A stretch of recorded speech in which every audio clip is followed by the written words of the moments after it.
Hey good friends, my name is Janaya. Welcome to my channel. Today I am going to get straight to it. Let's talk about imposter syndrome. So if you haven't heard about it, it's basically when you're getting into something new and you have hesitation doing that thing because you feel like a fraud. Now, this is very personal to me because here I am. If you have been on my Instagram or my YouTube, you'll see how very sporadically I post videos. And it's crazy because, well, I'm just trying to decide if I have imposter syndrome for real, because, like, here's my thing. I know that I'm legit, right? But having been indoctrinated into so many different schools and getting all these licenses and my degree, it's just like I seek validation, or like I haven't yet validated myself fully. But at the same time, I would say that is more subconscious. Like, if I was to listen to me talk, I'd be like, girl, you got some work to do internally, or you got to practice it so that way it becomes instilled into your subconscious mind.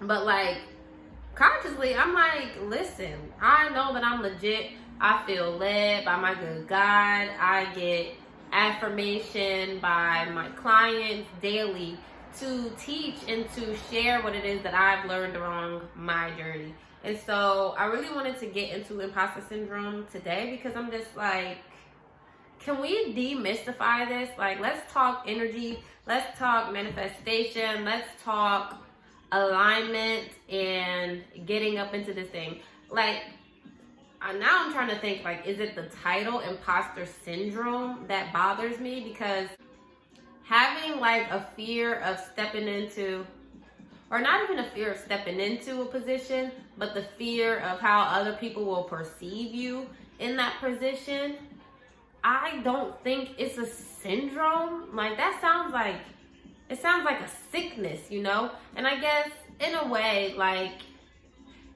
when you are led by fear so you don't make moves, it does make you a little bit smaller. But baby, pressure gonna do some things. Like, Pressure is gonna do some things. and so I don't really like the terminology of it.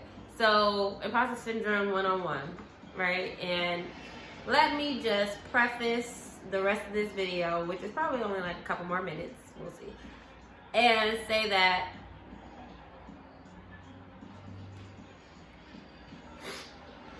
hold on.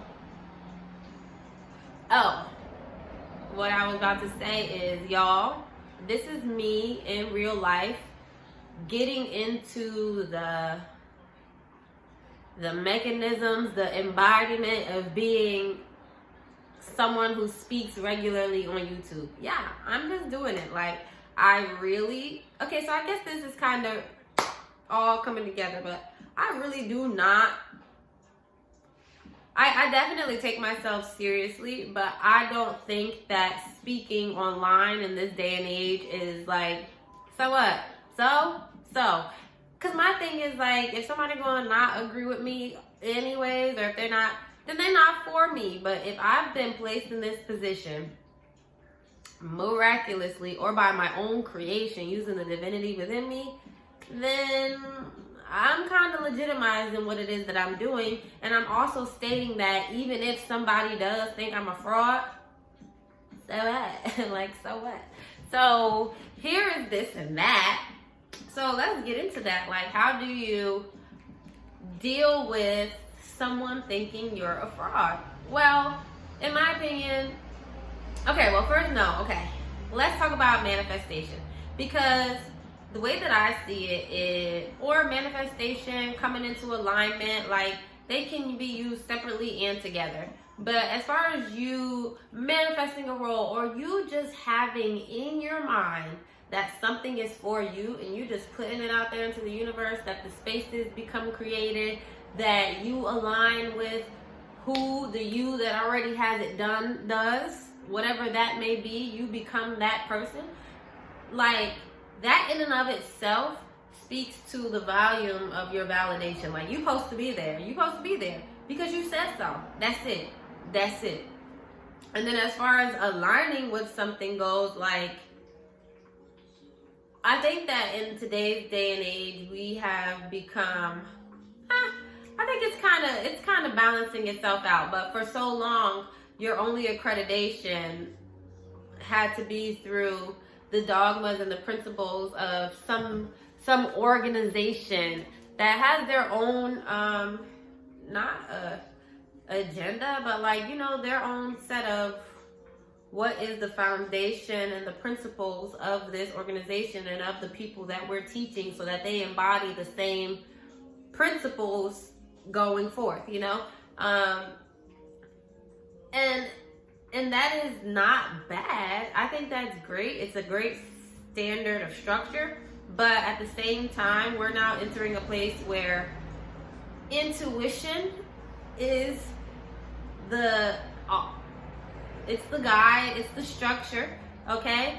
Because you ain't gonna be nowhere you're not supposed to be if you are not led there first, okay? Let's get that clear. And then on top of that, like, if you are feeling inspired by something, like, in my spiritual practice, I combine or integrate a lot of what I learned in my faith growing up with my faith now. And some things, I think the reason why this whole thing works is because a lot of these concepts transcend the religious frame, you know? Like, if God put something in your heart, why in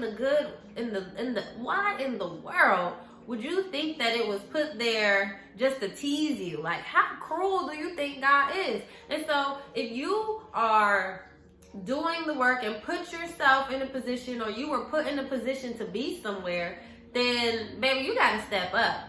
And then that's how we get into the whole other people thing. Because here's how we deal with the perception of people perceiving you as fraud. Because just because people perceive you as fraud don't mean it's facts, right? If anything, they are a reflection of your own, you know, not having yet seen yourself there physically, possibly. Because you could probably have already seen it in your head, which is why it manifested in the first place. Because you do, on some core level, believe that you deserve to be in the space you're in. And what is faith without words? Whether you are manifesting or whether you are praying, putting it on a vision board, or scripting it in your journal, no matter what you do as far as setting an intention, you have to match that feminine negative energy, you know, the subtle energy. That's what I mean by negative, but like also like negative meaning, you know. So anyways, you have to match that subtle energy with the masculine, actually a force, you know, put it into action, put it into practice. And if you are in a space and you're there, like, I think that's proof enough that you're supposed to be there. So embodying the who you are in that space validates you further. It's the affirmation that your subconscious mind needs to get it sunken in, or that your conscious mind needs to, because one of them knows you're supposed to be there. It's bridging the gap. So worrying about other people, some came to me the other day, like, you can only go as far as somebody believes you can if you depend on their opinion. Like, and I think I have a lot of great energy in my corner, like back at me, but that's not everybody's case. Like, a lot of people are like, they feel like they got haters, they feel like people don't think the best of them, they feel like they don't got too much support. And so if you align yourself with their thoughts, then you only gonna get as far as where they think you could go anyway. So like, you shot yourself in the foot for believing them. I'm not believing that. I said what I saw in my head. This is where I am at. And so you cannot like put your spiritual energy into somebody else's thoughts of where you're supposed to be. And then on top of that, how you integrate that is not only by getting in the position and showing up as you know, as authentically as you. Like, honestly, outside of, yes, including the qualifications, but showing up in the way that you do. Like, there were many people given this position before, possibly, but you were put into it to add your own little sprinkling and flair and pizzazz to it. And so when you get in it and you do it like that, it's a signature energetically that this is for you. And that's probably a reason why you feel so much of an imposter anyway, because you may do things differently. Like, and let's be real.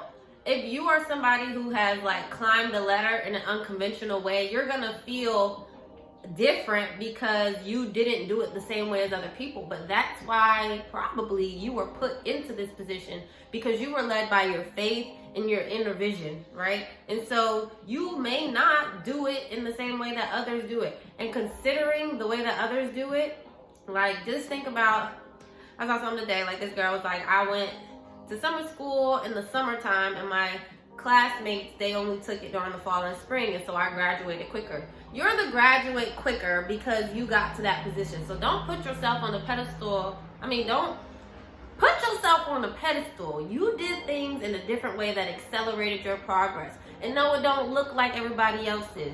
And just because they don't understand it don't mean that that's not the way to do it. There are many paths, okay? And so follow that. Follow like your own intuition. You are meant to be there. So how do you connect the inner knowing and the outer knowing? Because at this point, we're done, like, move those other people's opinions out of the way. Like, we don't care if other people don't consider us frauds. Because like we said, they might be a projection from our internal environment. And like 9 times out of 10, like, who would ever come up to you and say you a fraud? Like not nobody. Honestly, wish somebody would. And so, like, it's you that has to address these things. And some of the ways that I like to bring my conscious mind, my subconscious mind, my spiritual body into alignment is 1, meditation. If all my thoughts are running around like this and da da da, like, I need to slow them down so I can see which one and where, zoom in on it, like, which one says you don't deserve to be in this position.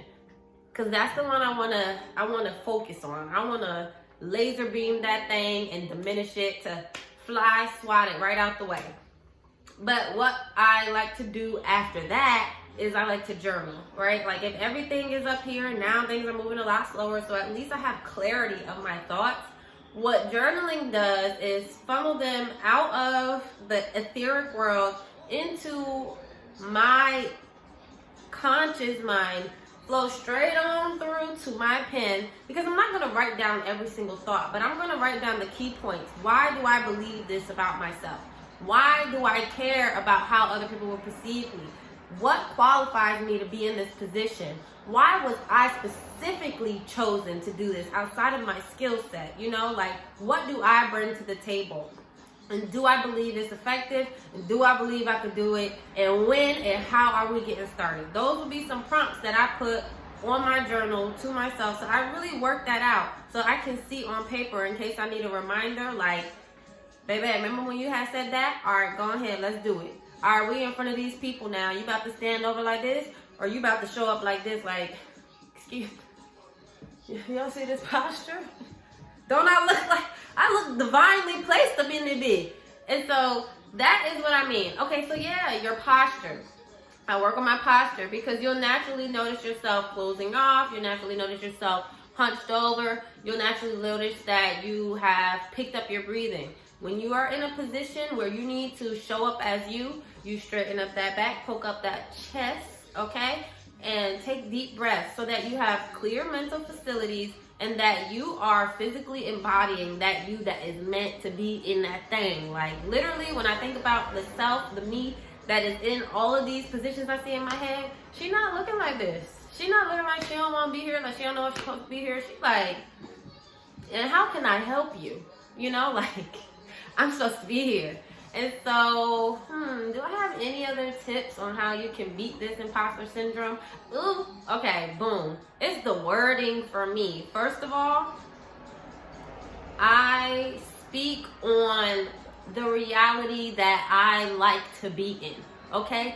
perhaps there is some version of me that suffers from imposter syndrome. But if I would like to be in that space and be comfortable in that space, I don't have imposter syndrome. I'm simply nervous stepping into a new role. I don't got anxiety. I have excitement. I'm unsure in the same way that I would have excitement and butterflies in my stomach if I was getting on a roller coaster. Ain't never been on it. Like, anything can happen at any time, but my mind is focused on the positive aspect of these feelings. Like, it's still a lot of energy in here that's just bouncing off the walls, but instead of me being anxious, I take my deep breath, transmute that energy, and now I'm excited. I'm still not sure, but boom, my faith just kicked in. Good God, we good, right? We good. And so I speak on myself in a way that I've already gotten it done. If somebody asks if I'm nervous, I mean, yeah, maybe I am a little nervous. That's okay. That's normal. But am I an imposter? Absolutely not. I'm supposed to be here. So you won't hear me speaking on me like that. I'm new to this space. That's all I'm is. That's it. That's it. And again, the last thing is faith. I'm supposed to be here.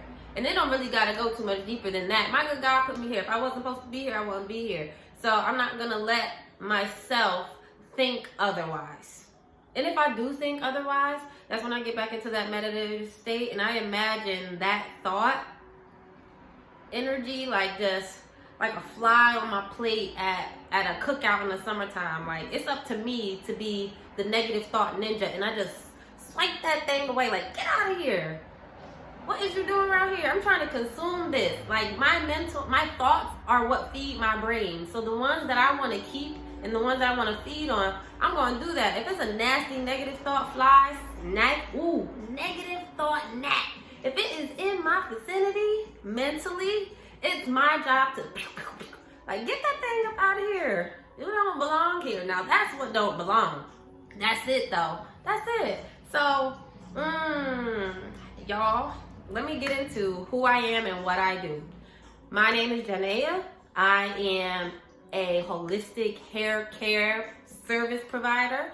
I am an intuitive, energetic worker, reader, healer. I am an artist, a painter. I concoct tonics, tinctures, teas, and hair and skincare remedies. Like, I do it all. I'm the modern day Renaissance woman. Hold the jack of all trades, master of none. Hold that. I really do it all, and I take my time with everything. I'm not a master of everything. That's how I say I ain't trying to be. I just do a little bit of a lot of the things that I like to do. And because of that, life has just become so great for me. And honestly, I'm loving being able to see it reflected in my reality. Like, people come to me for these things. I am successful in these ventures, and nobody certified me. I went to school to become a licensed cosmetologist, but holistic healing, that was all me. That came from within because of my affinity toward allopathic healing and alternative medicine. I integrated what I already loved with a skill set that I had, and now I am one of the few in my field doing it, and it's great. It's great. It's an experience. Naya's Chair book if you are in the area. My readings are mostly based on energetic and ancestral work, and we love that. So go ahead and get you one of those too. I have teas, tonics, herbs on jaapothecary.com, and this is just a whole healing vibe. I'm now a YouTuber. I'm saying it. That's where I'm at right now. Okay? Yeah, I got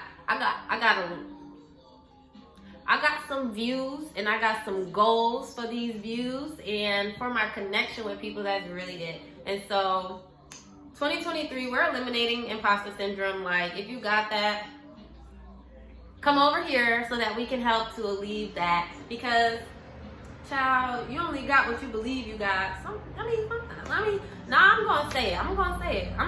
I said it, and I meant it. And you can question what that is or what it applies to, but it is what it is. And so that's me. I am who I am. And so if you felt anything from this video, which I'm hoping you did, because this feels really great to me, let's connect. Let me know in the comments. Subscribe. Like the video. But yeah, thank you very much if you've stuck around for this long. So much love in all forms, all along the spectrum. The dark and the light. Because listen, I'm going to give it to you as it comes. You're welcome. Okay, guys. Oh, this is so much fun. I'll talk to you later. See you in the next one. Peace.